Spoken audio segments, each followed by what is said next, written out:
Happy Devil's Tuesday. This is At the Point. Yes, At the Point. I'm your host, Sam Woo, here with Bruce Zeman, talking NHL. Streaming live on Facebook Live, YouTube Live, X Live, and Twitch on the Let's Go Devils Network. Oh, Bruce, how was your Thanksgiving? I missed you last Thursday. Too much. I know, that's okay. We got tied up with some personal stuff, and you know how that is. Life happens, but I'm great to be back with you, and we've got a lot to talk about as we look at the National Hockey League and all the great stuff hockey. It's good to be back with you. Yeah, you know what? There's lots to talk about with the NHL because, well, we got the Four Nations thing coming up in February. Am I correct? Yeah, February 12th through the 20th. It's going to take place in two cities, in Montreal and Boston. It's going to be at the Bell Center and also TD Garden. And this year it's going to replace the NHL All-Star Game temporarily. And I believe tomorrow they're going to release the roster for the four teams, USA, Canada, Sweden, and Finland. And for folks that like these type of games, it looks like it's going to be pretty exciting. Really exciting. Again, I'm not feeling it yet, Bruce. I guess, because it's so new, this whole concept. There are things I like about it, but there are things that I don't like about it. But, it's something that, I'll wait and see before I make an opinion on. But right from the get-go, Four nations, can we add maybe 5 or 6? Just 4? Yeah, I mean, it's going to be played in a round-robin format. I think each team is going to play 3 games, and then you've got the championship, which I believe is going to be in Boston. One of the reasons I wanted to talk about this is I am curious to see the level of intensity we see at these games. I know you're playing for your country, but is this going to be like an all-star intensity where there's absolutely no defense and, the games are 12-11? Or is it going to be, hard fought like the World Cup of Hockey? It should be interesting. I have to be honest, though. I've never really been a big fan of games like this. I know people get jazzed up about it, and there's a lot of excitement as, you've got the world's best players. But let me just say this. All of these players are NHL players because of some agreement that they weren't able to figure out between one of the federations. So everybody's a pro player, and while other countries have different leagues that are, pro leagues, there's nobody other than NHL players in this tournament. So it gets started on the 12th, and I guess we'll see what type of hockey we're going to get. The final rosters, I believe, are going to be announced tomorrow, and should be interesting to see who's on those lists. So is it going to be like a 5-on-5 format, just like a regular hockey game? Yeah, I believe it's going to be the same type of format. And, there's going to be a round robin, and they've got the championship game. And but again, I'm curious to see what type of intensity there is, because this is the issue I've always had with this is happening in the All-Star game. Let me just take a step back here. There's not really a lot of hitting. There doesn't seem to be a lot of focus on defense. And like right now, for example, and I'm just going to make this up, for the Edmonton Oilers, God forbid Connor McDavid breaks his leg at like the Four Nations tournament. That's not good. So having a tournament like this in the middle of the season, it could really impact the NHL season for some of these teams. So, I mean, for the Devils, Jack Hughes is on Team USA, and, goodness gracious, if he were to get hurt. So we'll have to see what happens. Some of the things I don't like, it's a little different because, than the Olympics, because the Olympics are the Olympics, right? It's its own entities through the IHF, I believe. I think that's or the Olympic Committee or whatnot. But the NHL is this is an NHL event, right? So you got 4 nations, but here's where I'm kind of confused. There are Russian players. Where do they fit? in? Do they just get the door shut on them? I'm not sure. I'm really not sure. The roster composition is going to be interesting when the final ones are announced. Yeah, because you got Shesterkin, you've got all sorts of players that I'd like to see in this, and you're just limiting to 4. I don't know. It just it doesn't seem right to me. Well, you're eliminating some of the league's best players by not having other countries in there. And I also sort of wonder politically if that has anything to do with it, because there are some parts of the world where the Russian players are not welcome because of some things that are going on, not to talk politics, but you have to wonder if that might have gone into this when they were planning this. But I mean, 4 nations, there are, arguably 3 or 4 other countries that could have been added to this. Yeah. And that's just the sad reality. It's if that had something to do with it, I'm not like. What about Alexander Ovechkin? Where does he fit in this? Well, again, Russian player. Unfortunately, he's got a broken leg. Although not to go off on tangent here, but he fractured his fibula like 2.5 weeks ago. He's skating already, which is insane. Well, in the NBA, he'd be in the hospital for a month. Yeah. You ever see that LeBron James meme? Yeah. About the hockey players are a different breed. They just are.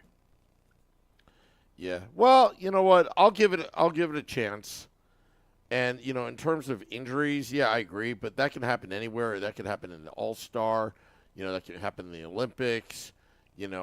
Will it be competitive? I think it's just going to be. I think it's going to be competitive. But what would be interesting? Like, there's no really is there bad blood between any of these 4 countries? I don't think so. Rivalries, but not bad blood. Well, let me ask you this: Are you gonna get all excited to see USA play Finland? Because if I'm just being honest, I'm not. I might watch USA against Canada, but I don't know. Like, to me, especially if you're eliminating some of the, the Shesterkins and the Ovechkins, granted he's hurt, but you are taking out a pretty big segment of, the NHL stars. Yeah. I think it's not the players. I just think the whole concept is. I like the concept. I just think 4 nations. That's it. Well, we talked about this before on our show about money, and with the NHL weekend, you've got a game, or depending on the setup, you could have a couple of games, and then the championship, depending on how they do it. But with this, you're going to get each team playing 3 times, so you've got all those games. Look at all the money that's being made. That's why it's being done. Yeah, you hear stories up in Canada about the Soviets versus Team Canada. The Summit Series, I believe it was called, and then obviously 1980 in Lake Placid. You hear about these stories, international play. Even 1987, Mario Lemieux, Wayne Gretzky. Playing on the same line, and you hear about World Cup of Hockey. I don't know if this is going to match that. I think it's going to be a one-and-done concept. Yeah, it very well could be. I think you make a really good point. It's hard to have a big tournament like that featuring NHL players when you're leaving a large segment of them out. Maybe this is just a way to get this started. Maybe next year, maybe they'll have 6 teams or 8 teams, but I think you hit it right on the head. If I'm a hockey fan, and I'm watching a tournament like this, I want to see Shesterkin play. Yeah. I want to see Ovechkin play. I don't know. I think that they're, and maybe there's a reason that they did this that we don't know about, maybe a planning or logistical, but I think maybe it's a work in process. We'll have to see. Well, and you saw, Was it Kucherov in last year's NHL All-Star game? He was a little bit sarcastic when he was out there in the skills competition. And I would say it'd be somewhat of a protest a little bit what's going on. But, I just don't like you should have inclusion of the entire world as best as you can. 4 nations, it's like, to me, this is just kind of like an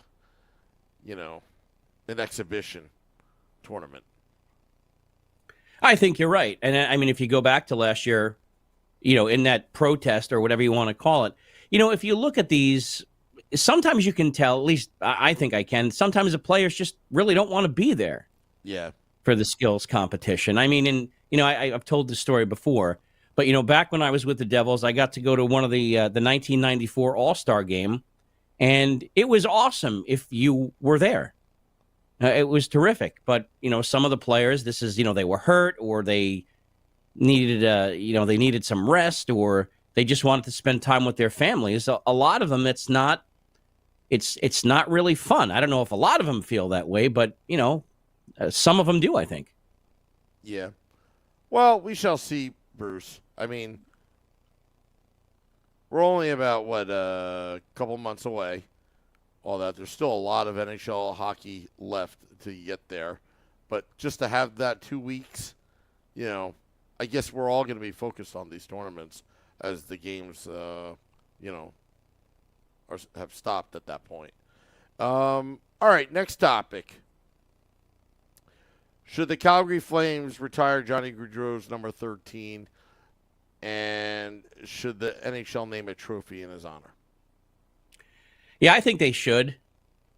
He was such a big part of that franchise for, I believe, 9 or 10 seasons, and you saw the outpouring of emotion at his passing, him and his brother, and I believe the Flames are doing something this week to honor him. The Blue Jackets have already done that.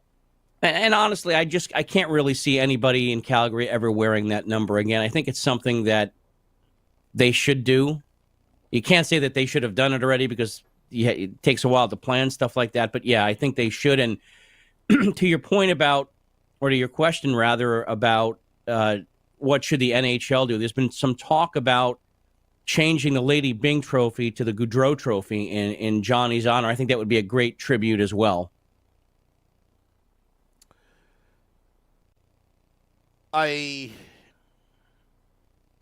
That's interesting.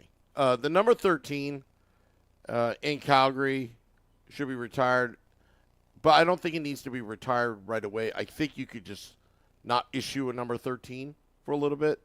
I think it would be great because I believe Johnny's wife is pregnant right now, to wait till afterwards when the child's born. And, wait at that certain time when, it's right to do that, because right now it's, we're only a few months removed from that tragedy. In terms of renaming the Lady Byng in his honor,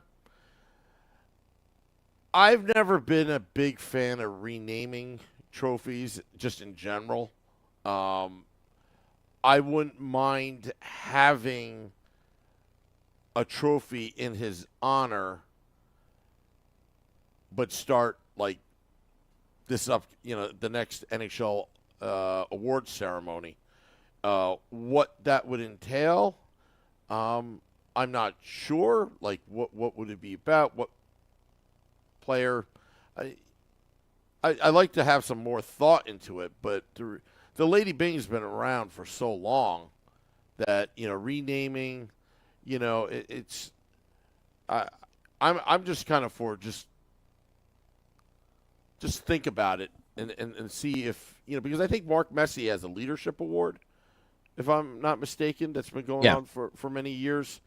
Something of that nature I think would be great, and maybe have a charitable component to that award.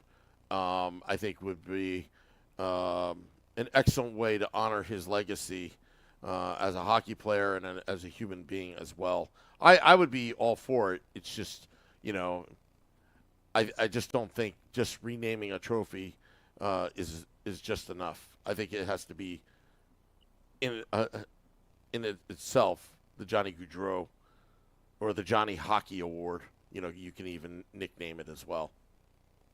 Yeah, I mean, I think some thought has to go into that. I like your idea about coming up with a different award because for me, and I'm not making fun out of anybody that's ever won this award, but I would want to make it somewhat substantive. I mean, I don't know. Have you ever heard of a player said, "Oh my goodness, I won the Lady Byng Trophy"? I've never heard that. So I don't know if you want to come up with something else or. I have an idea. How about Johnny Hockey? To me, Johnny Hockey represents your enthusiasm for the sport and the game and promoting the game. Something of that nature. There may be an award that already is there, but to me, when I think of Johnny Hockey and Johnny Gaudreau, I'm thinking of a passionate hockey player that is you and I. That's what makes Johnny Hockey and Johnny Gaudreau so relatable, especially to us, because he is from New Jersey. He was one of the smallest players on his team, but he never let that deter because he found a way in college and in the NHL just to find a way on a roster spot. And not only that, excel and defy all odds. And I think, Johnny Hockey, the Johnny Hockey Award or the Johnny Gaudreau Award should exemplify these type of players that just live, breathe, and think hockey and no matter, how tall they are or how big, I think that's where I like to see it go. Yeah, that makes a lot of sense. I mean, I still have a really hard time believing that he's gone. Yeah. He had so much exuberance for the game, and it's just one of those stories. I've been in the media a long time, and you see bad things happen.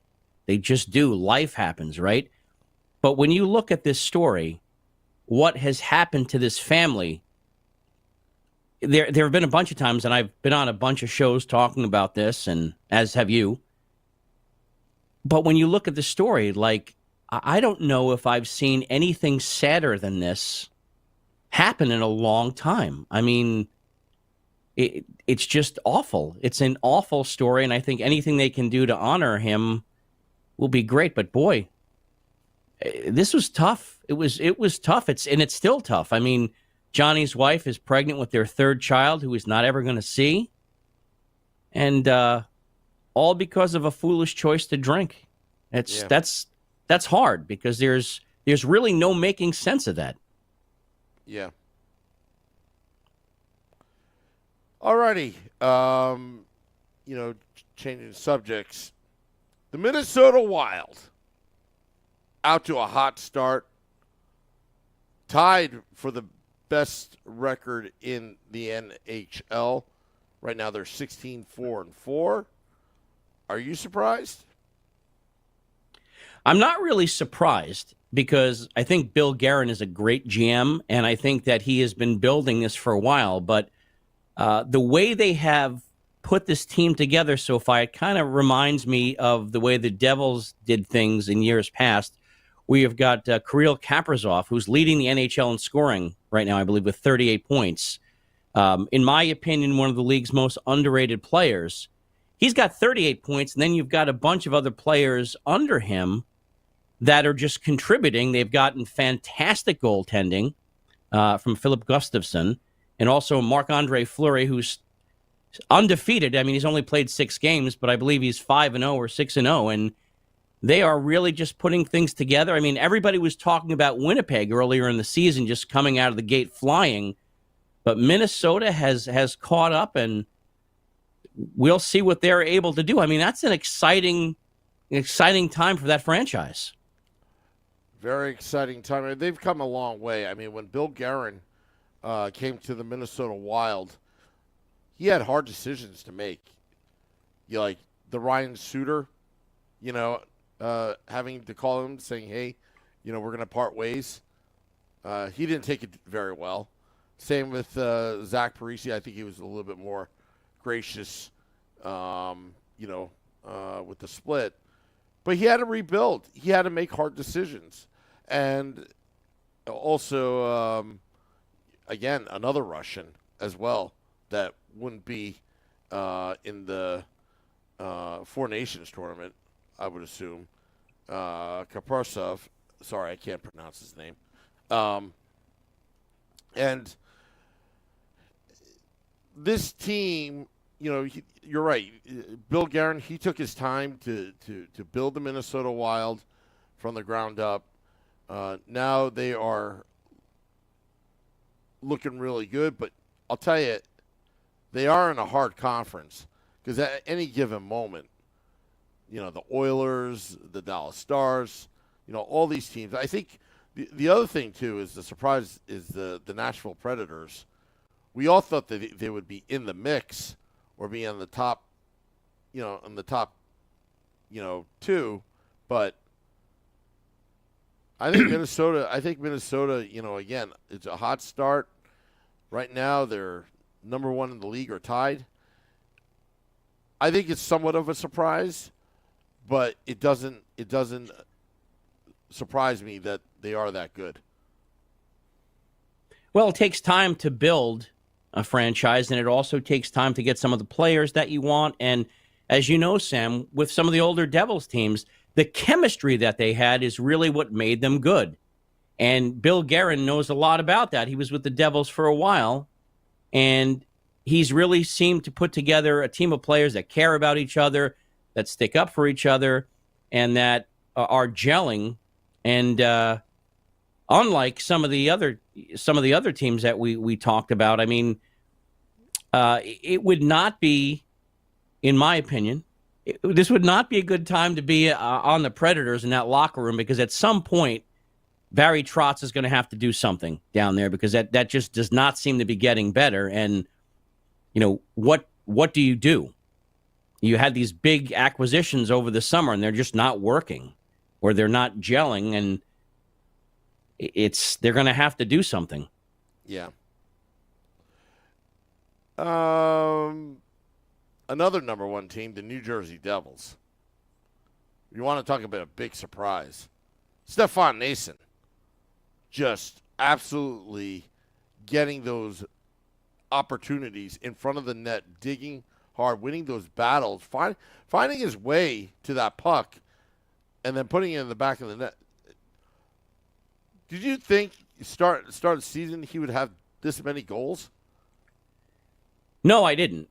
And he was brought back. He signed a contract with the team to come back to add a little sandpaper to the roster, to make the team a little harder to play against, maybe get some power play time. And he's off to a career best start. He's got 13 goals, 9 assists, 22 points. He's really one of the biggest surprises. To me, he's one of the biggest surprises in the league, just because he's always been a good player, but he hasn't put up points at this pace. And, a lot of his stuff is coming on the power play. He's doing a lot of good stuff in front. And he's really been what the team has needed. He's really been a catalyst for the Devils. He adds some physicality when they need it. We've talked about the Devils' lack of physicality, and they seem to have been getting closer to that. But, this has got to be a huge plus for the team, and I'm sure GM Tom Fitzgerald has got to be pretty happy with what he's seeing. Yeah, and you know what? When he signed with the New Jersey Devils, I'm like, okay, he's getting a payday, like any other player leaving the Carolina Hurricanes. I've never been a fan of second tour duty with players coming back to New Jersey. There's some in the past, like Bobby Holik, Scott Gomez, Brendan Shanahan. Even Jason Arnott. Never been a big fan of it. But however, in this case, he's earned his pay, Stefan Nason. He's earned his pay. He was exactly what the New Jersey Devils needed, and for him to excel and take advantage of his opportunity in New Jersey, again, it's a lot to learn from, but the Devils' bottom six is potentially could be very lethal.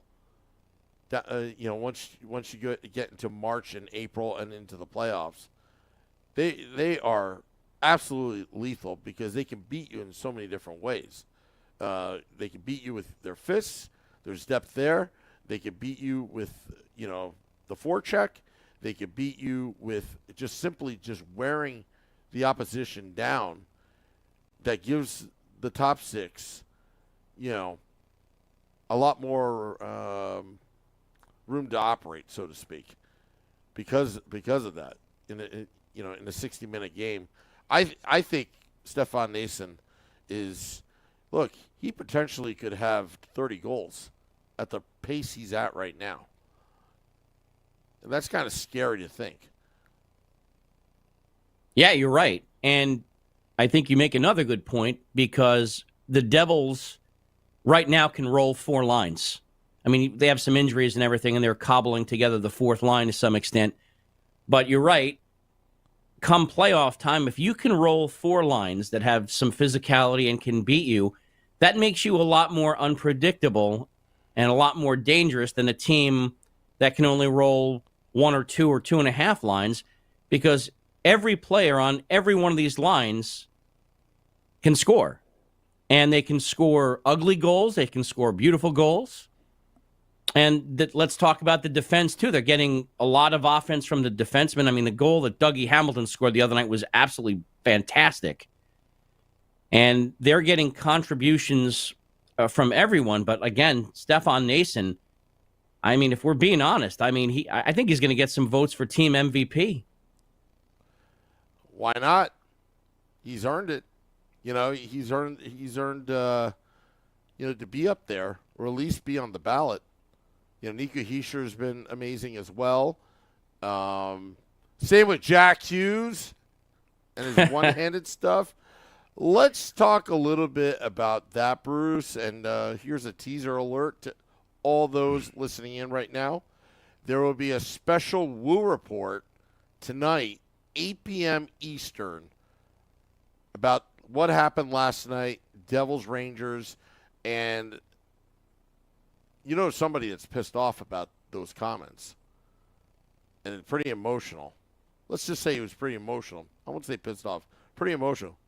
Was the great Chico Resch. So Chico is going to be on tonight, 8 p.m. Eastern, to talk about last night and Steve Valiquette's comments. What are your thoughts, Bruce? I mean, was he trying to embarrass Shesterkin? Well, first of all, let me just say this. I wish I was going to be able to join you tonight. I can't. But it's so awesome that you're going to have the legendary Chico Resch, excuse me, on the podcast. He's such a nice man. He's such a class act. He's someone I've looked up to forever. And for someone like that, with that caliber of just classiness and knowledge of the game, to be upset, definitely worth listening to. I saw the entire game, and I don't know if this is something where Steve Valiquette is looking to get clicks. He's looking to get the team riled up. But if you follow New Jersey, Jack Hughes has done that about a dozen times. He's done it in a shootout. He's done it in games. I don't really think he was doing it to embarrass Shesterkin. I mean, I don't know. I've watched it over and over again, and I just don't see him doing that. I didn't come away with that. It's funny, and I'll say this because I want to save it for tonight with Chico Resch, the Woo Report, 8 p.m. Eastern, that he kept on saying in his comments, back in my day. Well, if I remember correctly, back in his day, Sean Avery was on the New York Rangers, and you want to talk about embarrassing a goaltender. Sean Avery was an embarrassment in front of Marty Brodeur, where they had the Avery rule because of sheer utter annoyance as a pest in front of the net, if you remember correctly. To me, that is embarrassing a goaltender, or calling him fatso, or not shaking hands, at the end of the playoff series, which, Marty had a little bit to do with that as well. But you want to talk about embarrassment from his era, That was an embarrassment. What Jack Hughes did was really, let's just say, highly skilled. It's not like he was taunting. It was not like, I don't know what, and I love his reaction as well. What does that mean? What does that mean? So I'll talk a little bit more about that tonight. But you get my point, Bruce? Yeah, I absolutely do. And again, like I said, I don't know if he did it to fire up the team or, he was also talking about the lack of the Rangers' response. I don't know what they're supposed to do there. I mean, I really don't. He made some comments about Colton Orr, salivating on the bench and is going to take him out. Yeah. That's not going to happen. And by the way, if you watch a lot of games like you and I do you know how many players do that one-handed move? Just dozens of them at that point. I mean, have you ever seen some of the moves that Connor McDavid makes on breakaways or in the shootout? I mean, sick. And again, if to me, and again, I'm talking as an analyst now, not as a fan. Why is Jack Hughes going to embarrass the Rangers goaltender at that point? What do they get out of that? Nothing. Yeah. I mean, it had been, there was a little feistiness in the game, but I think there were 10 minutes in penalties each team. I mean, there were no fights or anything like that. What is the purpose of embarrassing the goaltender there? They're just not going to do that. I don't know. I think maybe it's for. Well, and I'm going to do a little bit of research, but who asked that question to Jack Hughes? Do you know which reporter did? Because I don't. Because it's almost like, and I'll have to do my research, but it's almost like the way the reporter phrased it, it almost sounded like that reporter worked for MSG as well. It's just the way the question was framed. And in Jack Hughes fashion, and Jack, when he talks to the press, he's, let's just say, blunt to the point, so to speak. And I'm kind of wondering who asked that question in the first place, and how would Jack know about this Rangers commentator making these remarks when he's in the locker room, probably changing, getting ready for the media scrum after the game. So it's like. Okay, how what you think Jack Hughes is going to be watching MSG while he's changing and be like, "Oh, Steve Alquette, oh my God, he said this." His reaction was so genuine, Jack Hughes, that it was like, "What does that mean? What does that mean? I am Barrett." I thought his reaction was classic, Jack Hughes. It made the whole situation look even more stupid. Well, I just looked this up while you were commenting there, and this is from the NewYorkPost.com. It says Hughes was asked about Valakut's comments after the game, and the Devil Star responded with a deadpan answer. "I don't even know what that means. What does that even mean?" Hughes responded. Those are direct quotes from the New York Post. I don't know what it means. And again, maybe it's, who knows? Maybe he was trying to fire up the Rangers or what, because they haven't played well. I think they've dropped 6 of their last 7 games. There's a lot of turmoil over there. As you know, we've talked about this on the show before. There is rumors of a big roster shakeup coming. Whether that happens or not, you don't know. But I don't know. I was looking at this before you and I went on together, and I just don't see how that's blatant disrespect. Yeah. Well,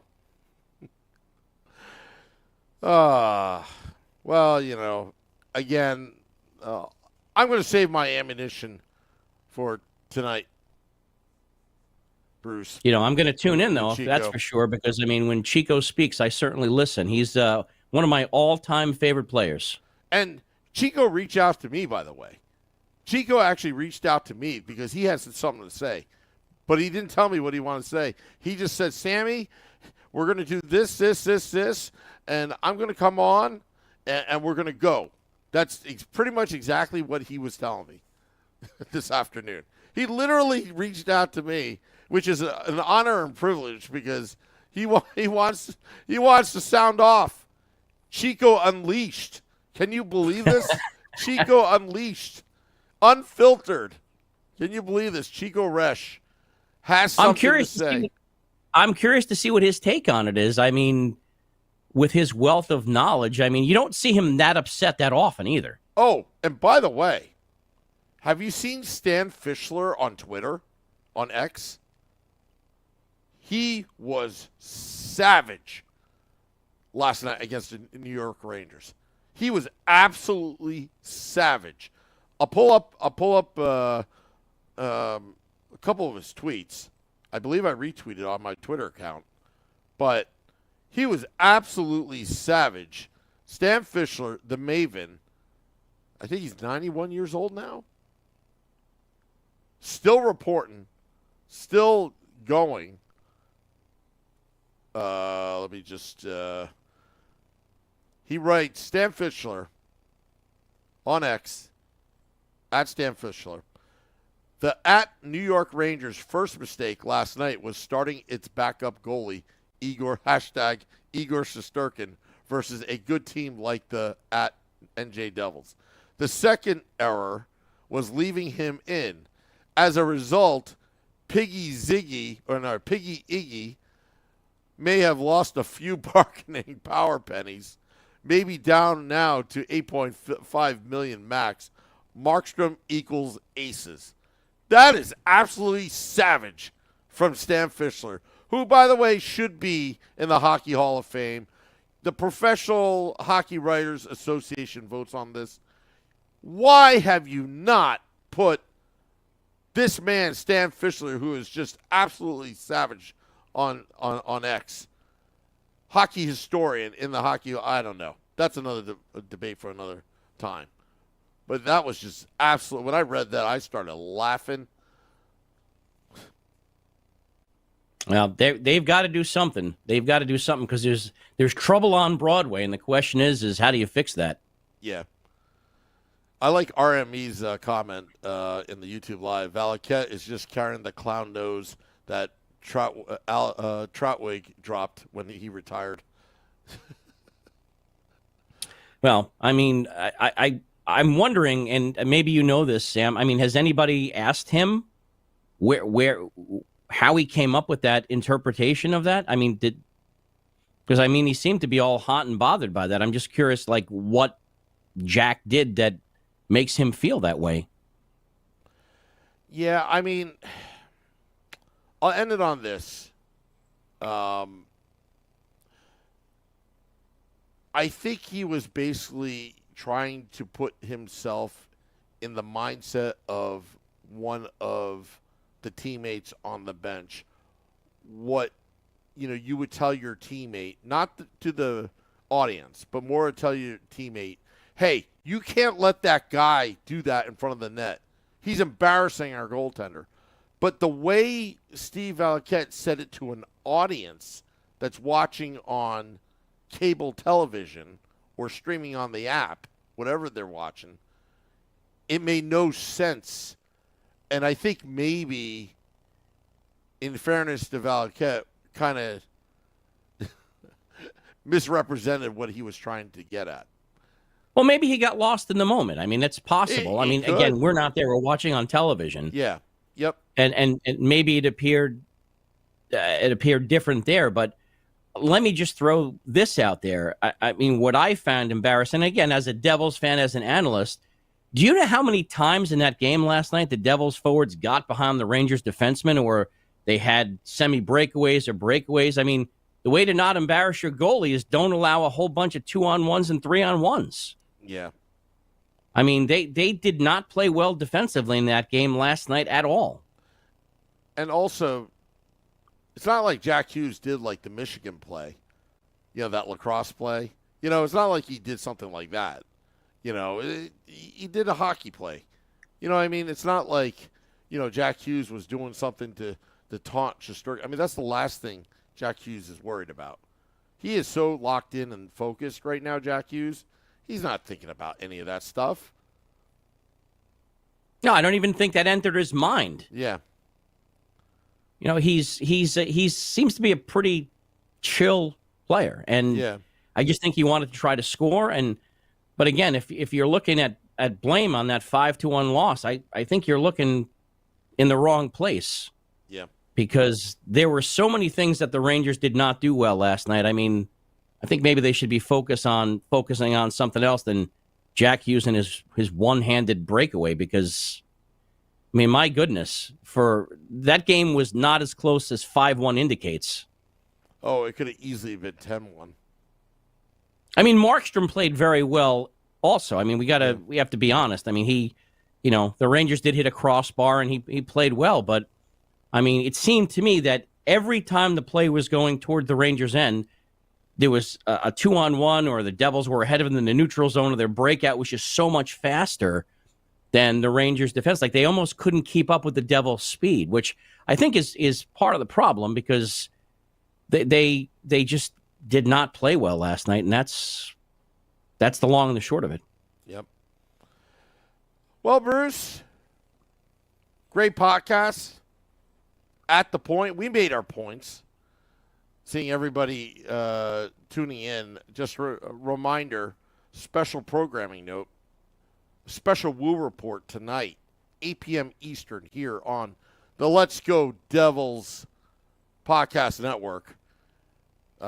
Myself and Chico Resch are going to be talking about Devils Rangers, the rivalry, what happened last night, the fallout of those comments, Steve Alloquette. We're going to dive deep in it. I know Chico has something to say. Chico Unleashed. That's what I'm billing it at. Chico Unleash. Yes, Chico Resch, good friend of the podcast. And, yes, tune in. Set your alerts. Follow us on X at Let's Go Devils Pod. Facebook at Let's Go Devils Podcast. YouTube channel at Let's Go Devils. And Twitch at Let's Go Devils Podcast as well. Thank you, Bruce. Good to be with you, Sam. Yep. And go ahead. I think next time I may do the podcast with one hand. Oh, very clever. Well, we'll be back on Thursday at the point. Myself and Bruce Zeman. Till next time, let's go Devils.